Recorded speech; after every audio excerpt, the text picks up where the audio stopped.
Hi, this is Mark Wiltshire. Thanks for choosing to listen to another episode of the Explore Finland radio show. Today, I'm really happy to be joined by James McDade and Olli-Pekka Tuomaala. They're going to be talking to me about the game of rugby in Finland, the history of the game, about Olli-Pekka being part of the lowest ranked international rugby team, the development of Finnish rugby, and about the annual snow rugby competition. As if rugby isn't tough enough as a sport, the Finns have found a way to just take it up a notch or two. But before we hear from James and Olli-Pekka, I just wanted to say thank you to Lisa S, who took time to write a comment on my website, explorefinlandpodcast.com. I'll quote part of her comment, and you can find the whole thing in the show notes for this episode. Lisa said, quote, "All of my ancestors came to America from Finland in the late 1800s, early 1900s. 3 of my grandparent branches came from the villages in southern Ostrobothnia around Seinäjoki and Vaasa.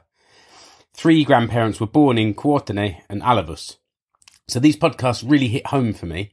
I'd love to hear more, especially about the geologic and human, political, cultural history of these regions, and Finland in general, both ancient, medieval, and more recent. I was blown away by the information about the Battle of Napoi in the Isokuro distillery episode. Many thanks for doing the podcast. Please keep doing them. Kiitos paljon." Or kiitos to you, Lisa. I really enjoyed the visit to Isokuro, and I certainly got more than I was expecting. It was quite something to hear the details of some of that history. And I'm a history fan too, so that was great for me. Thanks for the comments as well. It's always great to get these comments. This is the second time this year that someone's dropped me a line like this, and it makes it worthwhile to know that people enjoy listening to my hobby as much as I enjoy making it. So please keep the comments coming through the website or via social media. I'll put the details of those in the show notes and at the end of the episode as well. The next episode, Lisa, is probably right up your street. I visited the cultural centre in the nearby town of Lapua, and we did a tour of the cultural centre, but we also talked particularly about the history of this place as an ammunition factory, and also the fascist uprising in Lapua in the 1930s. So let me know what you think about that when you get a chance to hear it. Okay, enough of the self-congratulating. Let's head over to the conversation about Seinäjoki Rugby. So I'm joined today by James McDade and Olli-Pekka Tuomaala from Seinäjoki Rugby. And yeah, there's rugby in Seinäjoki, in Finland. And we're going to talk through the whole Finnish rugby scene today. But James, thanks for joining me. Thank you. And Olli-Pekka. Thank you. Where to start? Firstly, how did rugby come to Finland in the first place? Probably I'll be the best one of us two to answer this question. Rugby, it's sort of like the federation was established in 1967. So it's a bit of an old federation. There was some games played in the 70s and 80s. I think the first national team game was played in the 80s.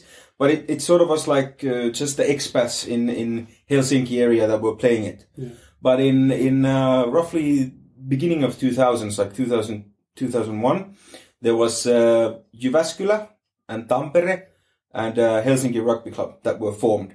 And then these clubs started to play a league, and the Finnish Rugby League, or the championship, has been played from 2002 onwards. So basically it started from there, like with more seriousness. But as mentioned, it was started in the 60s, didn't really catch up until the 2000s, and we have the nice expats to thanks that we are playing this game today in Finland. And James is one of those expats like myself. James, your heritage goes to New Zealand, Polynesia, the UK, so it's kind of clear where your love of rugby comes from. Yeah. Growing up in New Zealand it's a rugby mad country, so you can really expect to find Kiwis enthusiastic about rugby. That doesn't mean that there's a stereotype that all Kiwis love rugby, but you definitely do see a lot of it.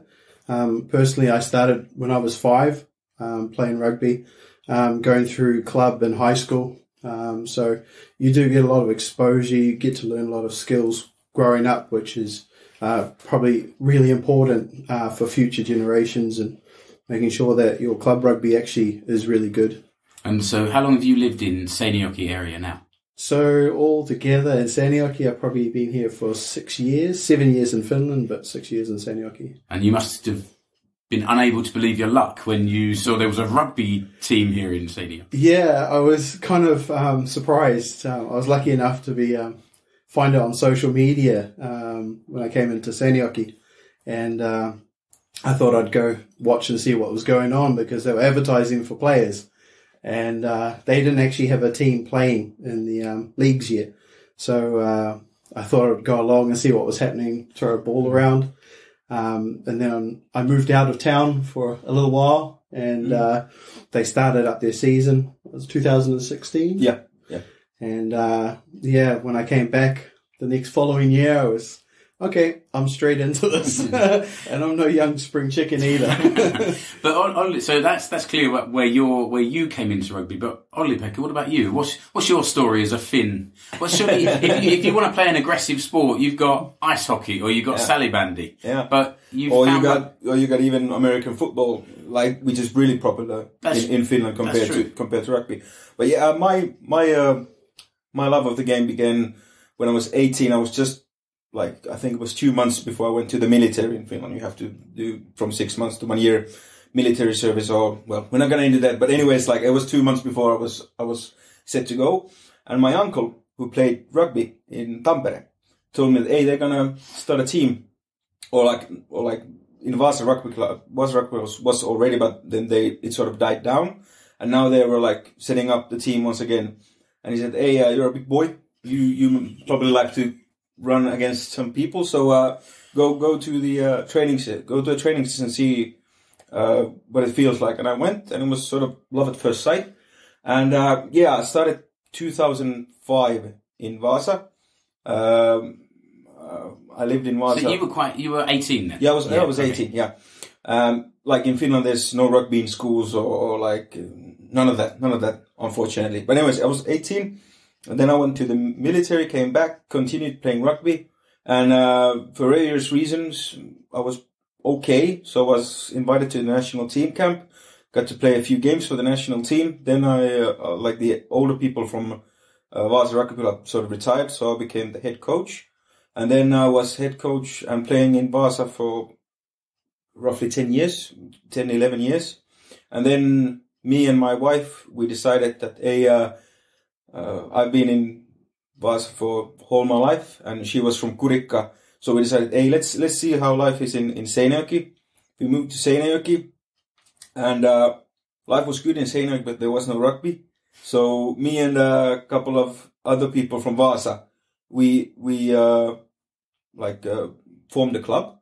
And then, the two guys, they stayed in Vasa, but then I started the coaching, and luckily there was a lot of good people. If I can mention, there was Pekka Löppönen, there was Antti Savola. There were tons of good guys who I met who were also interested in rugby, who helped me because, I was doing the rugby thing, but I also had small children. So it was good that they were helping with the coaching and things off the field.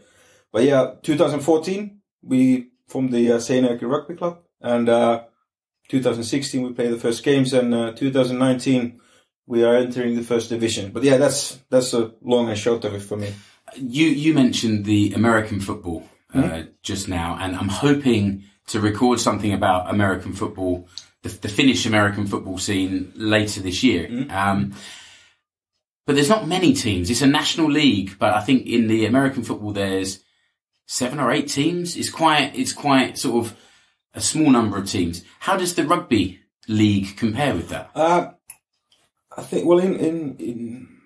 if we look at 2019, there's 6 teams in the Finnish Championship, and then the first division that we play, it's also 6 teams, and in the second division, I think there's 5 to 8 teams. It varies a bit because a lot of the championships teams have their development teams in the second division, and then there are new clubs that are coming.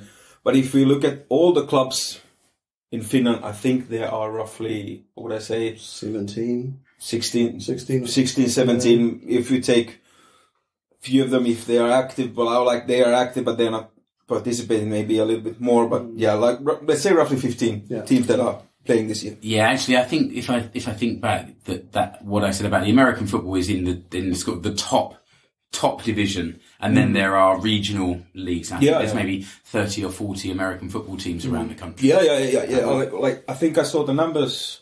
Like some American football players will correct me if I'm wrong, but I think in Finnish rugby you have like last year you had like 700 or 800 licensed players who paid the license, and I think in American football it's double or maybe triple to that. But they have a lot more players in their match day squad, don't they? But they have obviously they have much more history and they played competitively. I think from the beginning of the 90s or end of the 80s, so they've been here a lot longer. But it's a good game. But American football was like how would you say, like took on from rugby, or like the actual history of it going back, I think is probably true. I mean, the reason we compare the two is because they're both played with an egg-shaped ball, unlike proper football that I follow myself.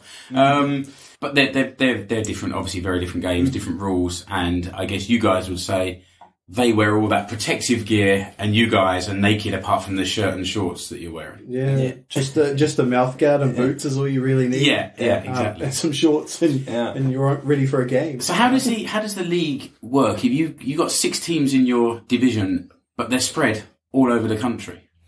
Yeah, where's your nearest derby game? Where's the nearest away game you have? Derby game would be probably if it was against Vasa. If Vasa had enough players to keep their team alive, then we would have a derby, a Pohjanmaa derby. But I think it's Tampere is the closest one this year.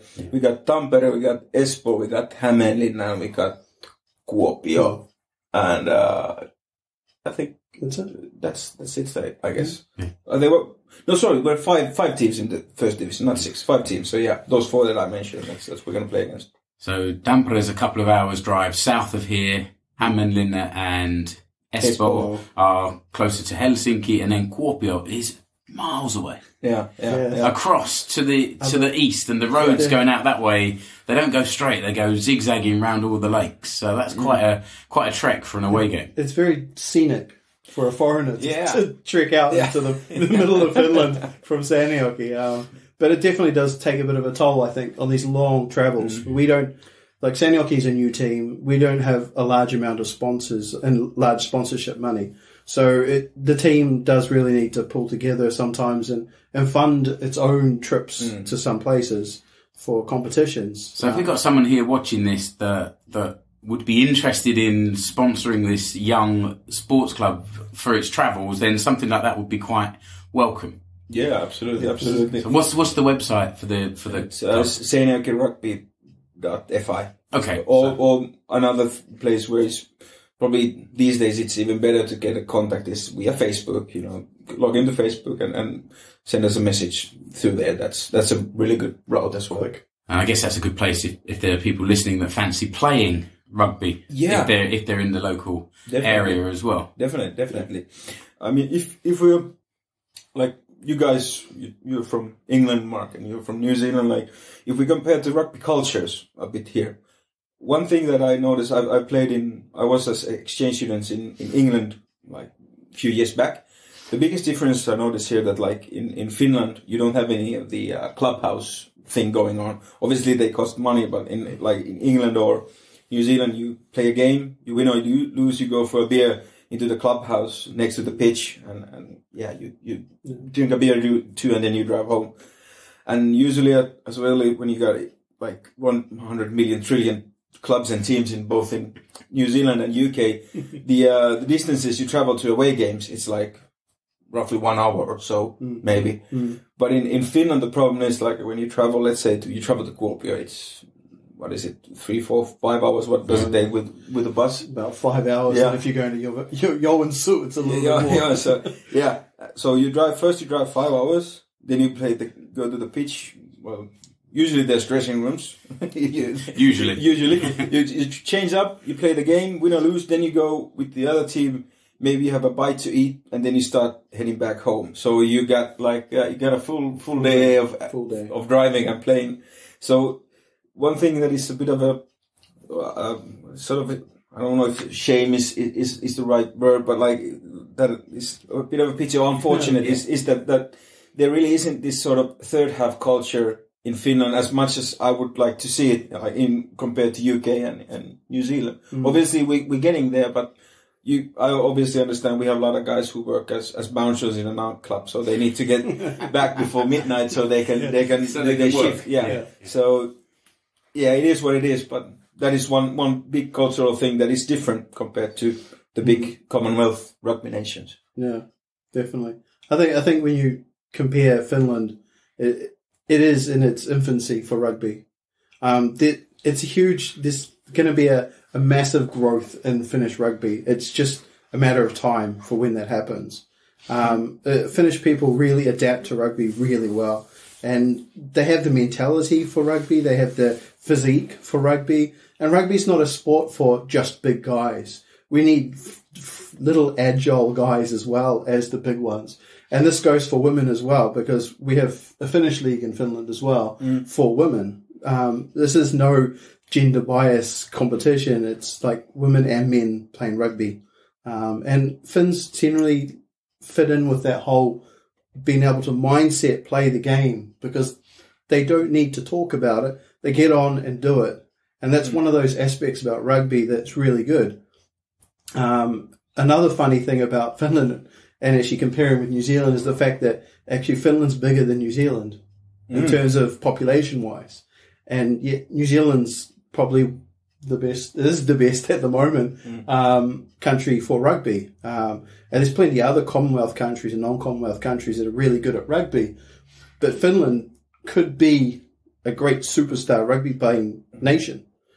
Yeah, I mean, like if you look at it, like I don't know which is bigger in Finland right now. If you compare like football or ice hockey, but you look at ice hockey, it's got to be ice hockey, isn't it? It's the pinnacle for Finnish boys is to play up through to the NHL and the American Hockey League, National Hockey League. I think like when you compare the amount of like juniors that start, like let's say each year the games, I think the ice hockey and football, I think they're pretty level. The thing is that like in ice hockey, it tends to cost a lot of money to start your kids with that compared to football, which is way cheaper.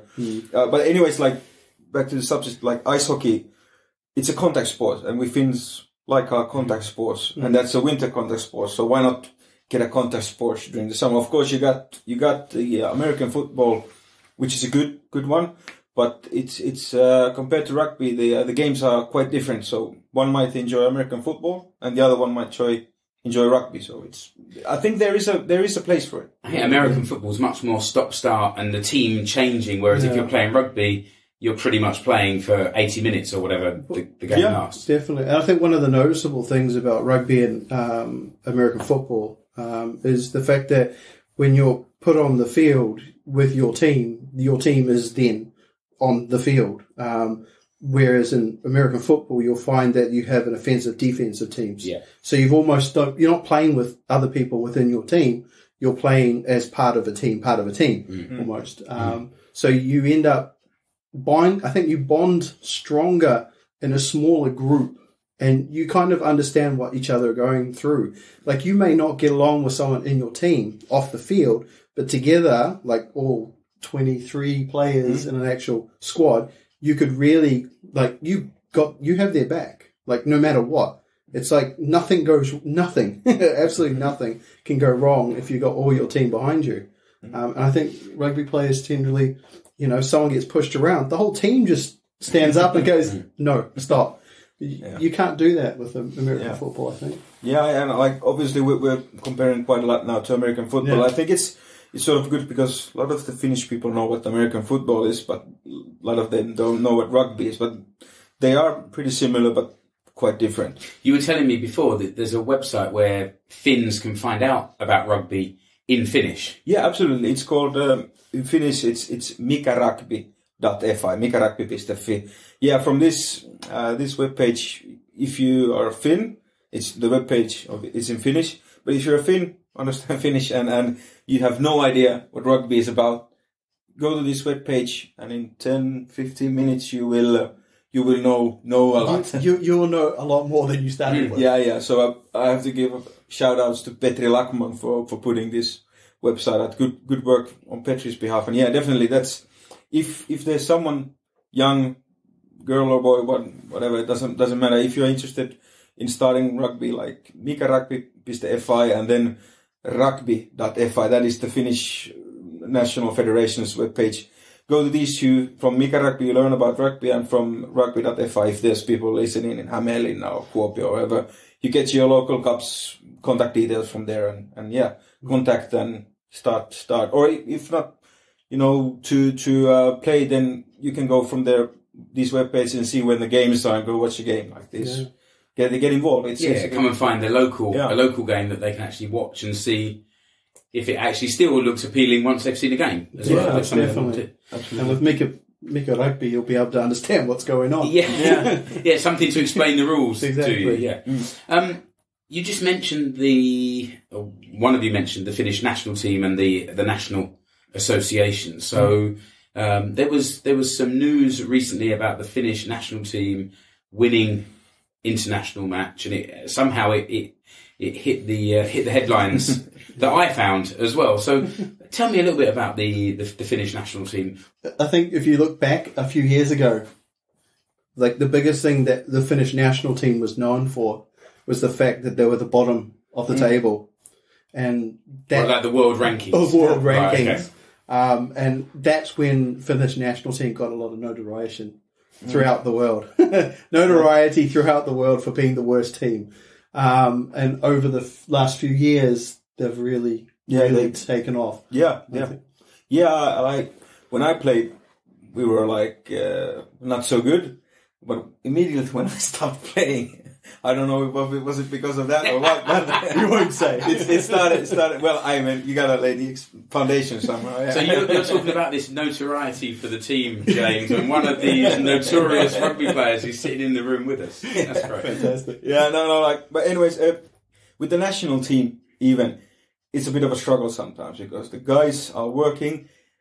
A lot of times even the national team, they have to play a part of their camps, a part of their away games, a part of their home team. So it eats on the wallet. It obviously, it times, but that's the same if you play in Finland or New Zealand. That's the same for everyone. But there was a bit of a struggle to get the guys to show up to the games, to get the right people. But now the guys who are playing, they are committed. They play, and then one thing that has happened was that Alistair Davis started as a head coach, and he's really, really good head coach, and obviously even before him, we're starting to be like that. The guys that were playing started to get to that national team level that was needed, and then the wins started coming, and now within the last year or two, we won Denmark, Austria, I think other big rugby nations, but big compared to Finland. Yeah. Hey, when you're at the bottom, everyone's bigger. rugby nation. Yeah. But the national team has gotten really good over the past few years, and I hope the trend continues to go to that same direction. Obviously, there's going to be some slumps, but yeah, at the moment it looks really good. Are the national team players all home based? Are they all playing within the Finnish league? Big part of them are, but there are a few, like, let's say there's Jussi Viljanen, who plays in Dolphin Rugby in Ireland. And then there's Kalle Välimäki, who plays in, I think it's Medith Rugby Club in New Zealand. Yeah. Methhaven, yeah. But these guys, they have started playing rugby in Finland. And then, they sort of like, okay, let's see how far I can take this rugby thing abroad. And one has gone to New Zealand and one has gone to Ireland. And obviously there are a few others. But most of them have started rugby in Finland. There are a couple who are who have like a Finnish mother and Italian father who've played all their rugby in Italy or in England or similar. And then they represent their home country. But when I played, there was much more of that they were like expats who have been playing in Finland and played for the national team. But now it's much more like young guys who played their whole life for Finland. They've started 16, 17-year-old and now they're like 25, something like that. So yeah, there's definitely been a switch. And when you got, one thing that has also changed that like the way the guys train is much more professional now. Back when we played, we were like, okay, let's do a couple of push-ups, a couple of sit-ups, and then we go for a beer. And now, not maybe so, but like, there's definitely the training aspect of it has gotten better. And obviously, when the guys play more games, they get more rugby knowledge. They become better than that. And obviously, when the league has been played now for, what has it been played? Like, is it like, this is the 17th year? Obviously, like, the league is getting the Finnish leagues, championship, first division, second division. All of them are getting better day by day, year by year. And when they get better, the national team gets better. And then you've got these players going overseas and playing a better standard and perhaps coming back to play for the national team as a better player. And clearly you mentioned the coach of the national team. I guess the standard there has improved over the years. No. You see a lot of that. Like there's two types of ways three types of way how we get the coaching gets better in Finland. One is that like you got guys like James who come from New Zealand, or if Mark would be playing, he would come from England. They would come to the club and they play rugby and they show the drills and how they play it. The second way is that, like, for instance, myself, I went to England, was there as an exchange student, then came back, gave a little bit of that knowledge, and then because that is something that we are seeing now, that a lot of guys who played abroad year or two in whichever club, they come back and they give that knowledge to their teams, and that has risen the level.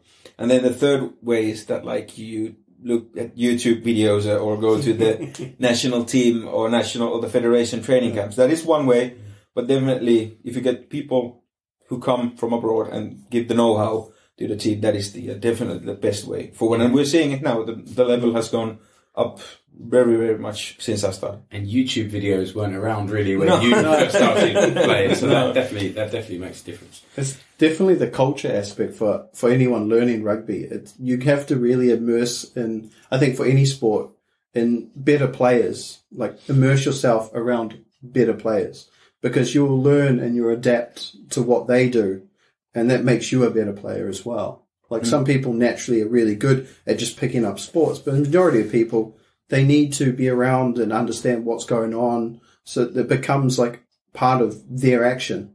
You know, you don't have autonomous skills by just watching YouTube in the end, but if you go and practice with really good people and you play with really good people, it rubs off. And these people going overseas. Yeah, definitely something we see now. This year, we saw the same with Vasa. Like the guys who are starting now, they become really good players in a really short amount of time compared to the guys who started in 14 and 15. Because like the team, we haven't been playing together. They don't know what to do. But when there's loads of guys who are talented around that one individual becomes good really, really fast. So that's definitely something we see. And it's noticeable. One of those things is we have, two of the guys have their younger, 14-year-old kids coming to trainings with us. And they're at the ripe age of learning the skills of rugby. Like, actually, I was just about to say about that, because you said a few minutes ago, Olli-Pekka, that these boys starting at 16, 17, and then they're now 25. And I'm thinking, okay, 16, 17, there's like, James have been playing for 14 or 15 years by that time. So that's where there's an opportunity, I guess. Yeah. It's a little bit of a tragedy that in Finland the sports aren't held within the schools. And from a New Zealander's perspective, actually a lot of the countries that play rugby, usually Commonwealth countries where sports is integrated with the schooling, and you have clubs as well, but you generally learn and play sports amongst other schools. And you start rugby at a younger age than in Finland. A lot of that is, unfortunately, you just don't have that here in Finland. It's interesting because there's not really that competitive sport, is it? They're very active at school, but it's ice skating or skiing or athletics or basketball and volleyball maybe in schools, but not so. I don't think so much football, rugby, American football, even ice hockey isn't really done within the school because of the equipment that's needed, and there's certainly no competitive sport. When I was a kid playing football, I had one team on a Saturday, one team on a Sunday, and I was in some of my school teams, especially when I was younger, and playing football at school in the playground all the time makes a difference. Yeah, I think one of the noted things is like you can play rugby at primary school in New Zealand and Australia, being really young, but you also have the clubs on the side as well, and they're starting like midget rugby, where you have midget football as well. And I was playing both midget football and like midget rugby, so a ball that was about half the size of me, running around with no boots on. We just played in bare feet. And that was, it was kind of like touch. Yeah. In a sense, no tackling. Yeah, when someone touches you on the shorts, you have to release the ball, because that's the tackle. Going a little bit into the future on this part of the conversation, there is, I saw on Facebook, the Finnish Rugby Federation's Facebook page, that they are going to do their best to get few tournaments for the youngsters for the A and B and I think C level. Well, that's a bit up for this debate or discussion still, but they are trying to, for next summer, 2020, they're trying to make a tournament for A, B, and C, like age boys and girls. So hopefully that happens, and if they do take that step, then they will organize these tournaments. We Seinäjoki will definitely try to get a team going to these tournaments, and hopefully that will be a thing that start happening every year, and maybe even more games for the juniors, because it's one thing to if it would be from us as well, you've been coaching as well a bit here as well, James. For us as coach, it would be perfect if we would have a juniors team, and then when they turn 18, we get like every year we get 5 to 10 new guys who are eager to play rugby. Wherein now, how the recruiting happens, that we have recruiting days. Usually there is people who show up who want to play and learn the game, but many times they are like, let's say they're like, well, I got nothing against like people who are 30, but when you got a guy who starts at 30, the expiry date, it comes a lot sooner than for one who starts at 20. Also, the acquisition of skills is usually a little bit slower too, I think. Yeah, definitely. The skill level takes time to build when you're a bit older. That's no ageist thing. It's just a fact. And then, obviously, timeline. It's a short timeline. Yeah. But when I was a kid, I played in Little League football. And you would all go to the same place every Saturday. There'd be... one of these little leagues just had one pitch when I started there. There were 6 teams and there was 3 games every Saturday. And the same teams using the same pitch, and it was a mini league format, but all in one place. If there's not enough towns around here with their own rugby club, is there an opportunity to start a rugby league in the summer where all the kids from here, and it could be mixed, if you're talking about young kids and touch rugby, to get them the kind of the understanding the rules and the basic handling and running skills. I know that everyone's busy and we've all got jobs and kids and whatever, apart from the students, James, who've got summer kids. You've got kids, yeah, but you've got summer holidays. But you know what I mean? Like getting them all in one place and getting them playing together. There is a legitimate reason to have that. I think that when you're that young, that playing actual rugby is not actually an issue. It's a matter of just getting those basic ball handling skills, which I think you can have with touch rugby or flag rugby, so that you can like teach those basics. And it sounds like there could be something if the organisation and then funding and the council all came together as one cohesive sort of entity and came up with something that could be funded, a place that it could be done, and we had lots of kids to be interested into doing it. And the benefit of having something that would be not actual rugby itself, but say touch or flag would flag rugby. Explain flag rugby. You mentioned. Well, basically, it's you just got tags hanging off you that are velcroed to your waist, and people grab them instead of tackling. And that's a tackle. If you lose your thing, you have to release the ball. You have to stop and then play the ball between your legs and so on, pass it. So it's or taps it and then goes. But it teaches those being able to dodge moves. It teaches like chase that person, pass the ball now, footwork, reading where everyone is, the play moves. But I think it's important that you do that with kids, and there is a place for it. I think there's nothing wrong with that, and the benefit is that you can actually have mixed teams as well. So in Finnish culture, which is great, is that, everything's equal, that you can play girls and guys on a team. You don't have to worry about it's a boy, it's a girls team thing. At that age, it becomes a skill game rather than a physical game, and then as they get older, then they can then divide. It becomes physical, and you divide. Yeah. So again, James, if there are people that are interested in helping to fund maybe a kid's summer camp or something, or summer little league, or if they want to be involved in coaching, then maybe they should look for some contact information on the Seinäjoki Rugby website. Definitely, Seinäjoki Rugby website, quickest way, Facebook, definitely. And if you're still unsure, definitely have a look at Mika Rugby with .fi. Yeah, and that note, I mean, in Finland also there's a championship league for women. I think they play first division as well. I'm not sure, but at least there's like the championship league for Finnish rugby for women as well. So what we as Seinäjoki Rugby, we are now trying to get a women's rugby team started here as well, or actually, or working towards that end. We're going to have a sort of a little bit of introduction day today for women. Obviously, people who are listening to this podcast, sorry, you guys missed it, but this won't be edited and published before your event today. But still, talk about what's going on and where you're hoping it will end anyway. Yeah, we've had this discussion for a few years now, and there's been an interest we've gotten via Facebook, via emails, that there are women, young and old, who would be interested in coming and try rugby. And we are now finally trying to answer these requests. And this is the first thing we're going to do now, is this introduction day.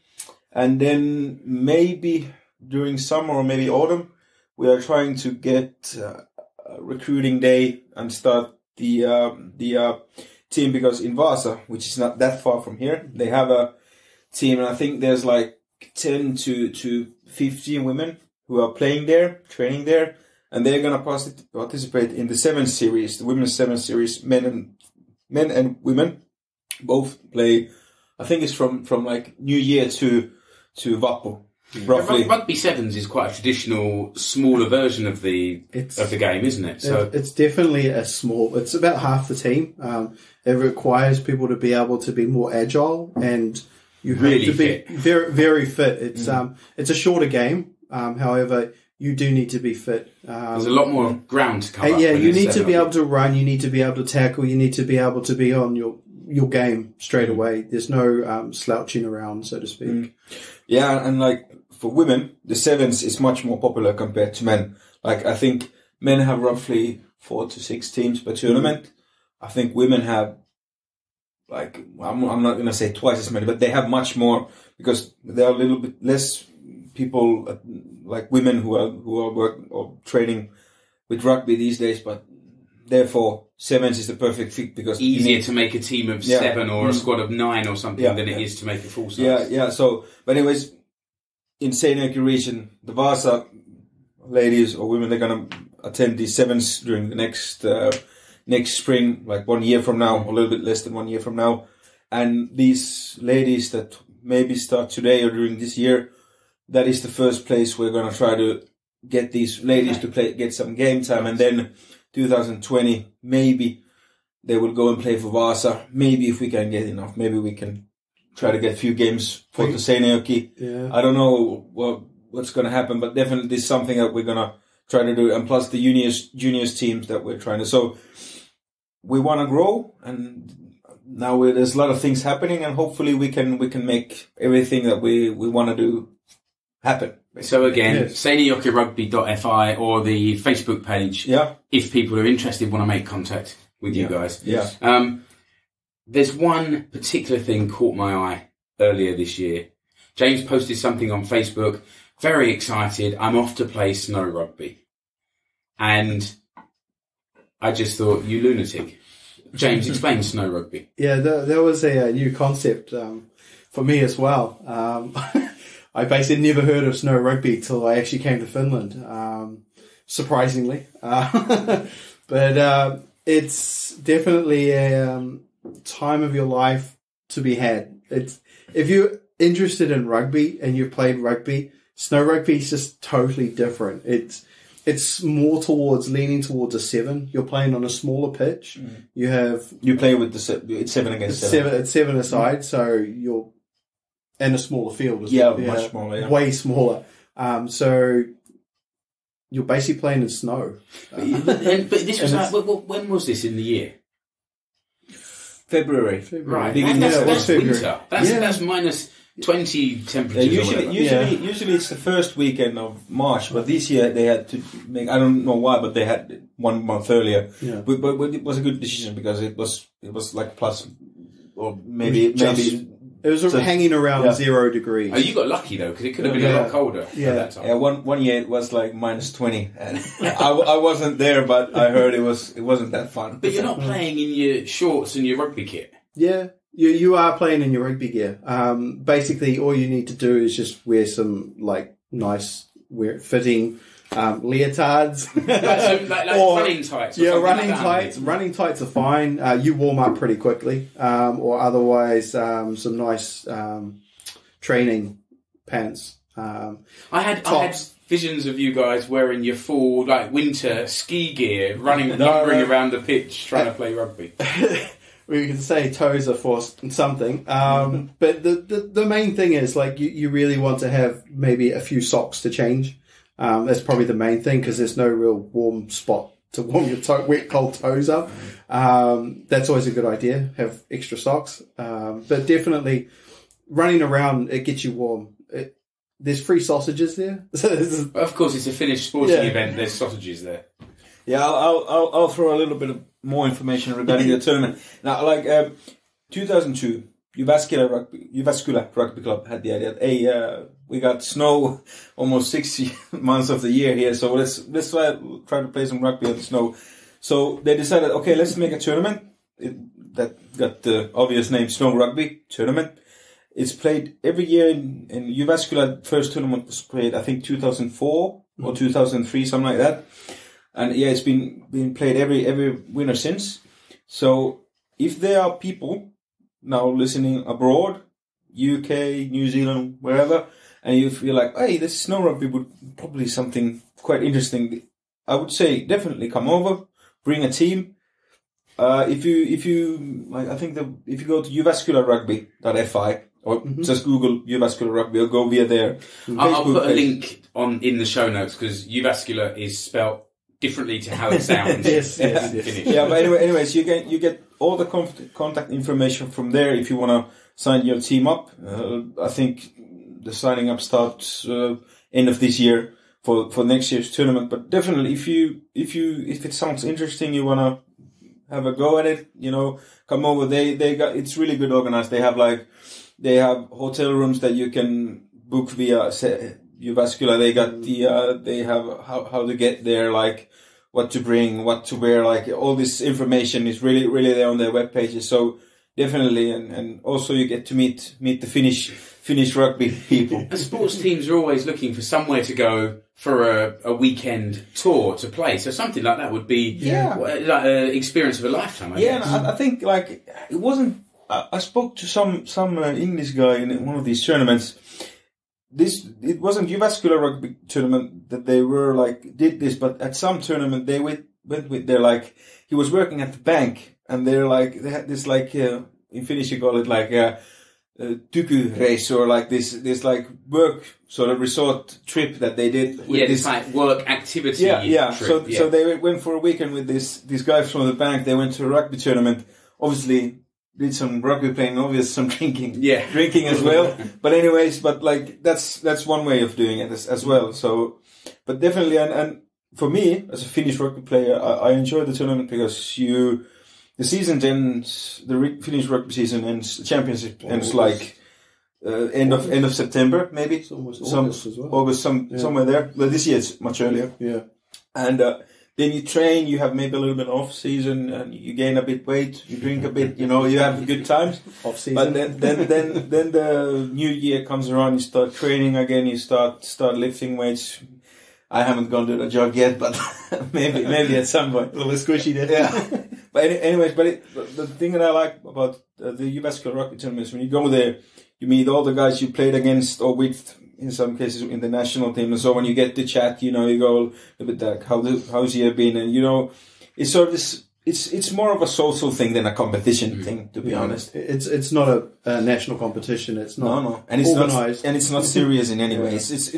It's fun. I mean, some teams come there, they want to obviously win, but we went just to have a laugh. Fun, yeah. And the best thing about it is that you have both women and men's competitions going on simultaneously. So you basically had two fields, and women and the men's were playing on the same field, different times, obviously. And the women were in pretty much, well, they were actually in fancy dress, some of them. Yeah, the women seemed to actually adopt the fun culture of it.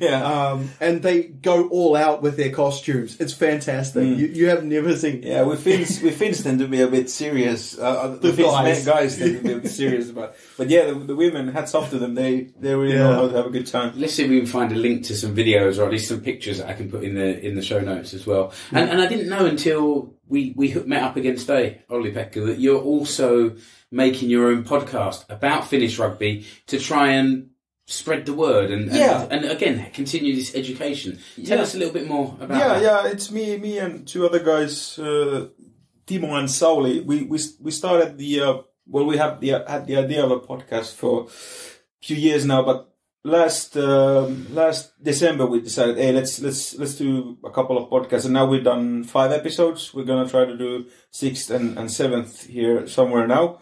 But you can find the podcast in YouTube. It's called Asiantuntijapaneeli Podcast. So it's a podcast about Finnish rugby, but also about like World Cups and stuff like rugby in general.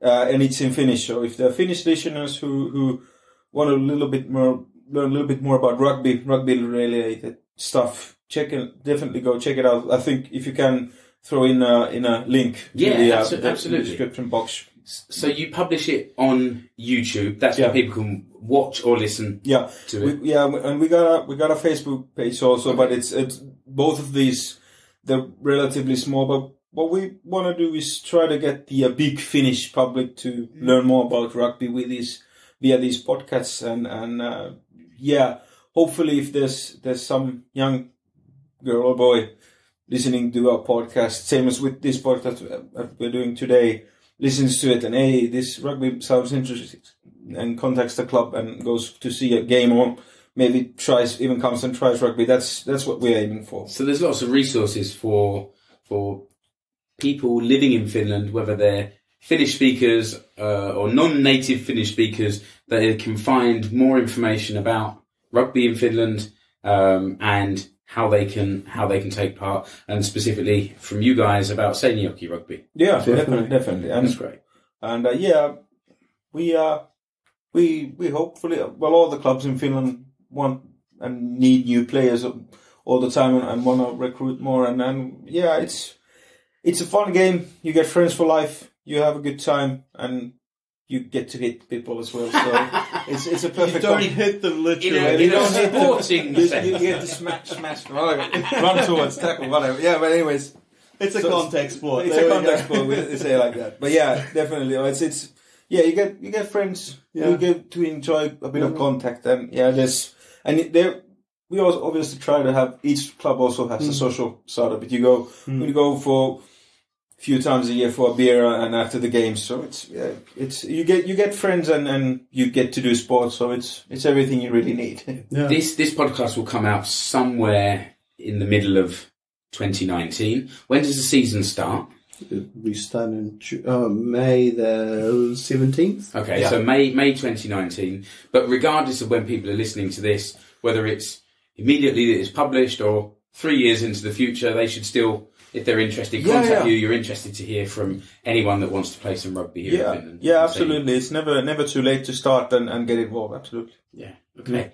James, I was going to say, if you're interested, if this comes out before in May, 18th of May, we have our first game, which is going to be played in Lapua at the name of the place was called. It's a bit up in the air still, but okay, maybe if you are listening to this before 18th, go to our Facebook page and look from there. And then the other home games are starting in July. Okay, so there's quite a gap in between the first and the second home game, but they're all there. James is referring to the Seinäjoki Rugby website or Facebook page. But James, Olli-Pekka, thanks very much for joining me. Thank you for having us. Thank you very much. And that just about wraps up another show. Thanks again to James and Olli-Pekka for very interesting conversation. If you enjoyed the show today, you want to show your support, then please take a minute to rate and review the show on iTunes or wherever you listen to your podcasts. This will help raise the profile of the show. Connect with me on Facebook, Explore Finland Radio Show, Twitter @Explore Finland, and Instagram, @Explore Finland, or on the website, explorefinlandpodcast.com. You can leave comments pretty much on any page there underneath a particular episode or a particular page of interest. I'll get notified when you've made a comment, and I'll come back to you for sure. Of course, you can also spread the word to your friends on your social network of choice. Let them know about the show and invite them to explore Finland with us. And also, if there's a subject you want me to cover in a future episode, you can contact me via the website or social media and let me know what it is. I'll be happy to hear from you, and I'll try and cover that subject in a future episode. So until the next time, thanks for listening, and I'll see you again on the Explore Finland radio show. Bye-bye.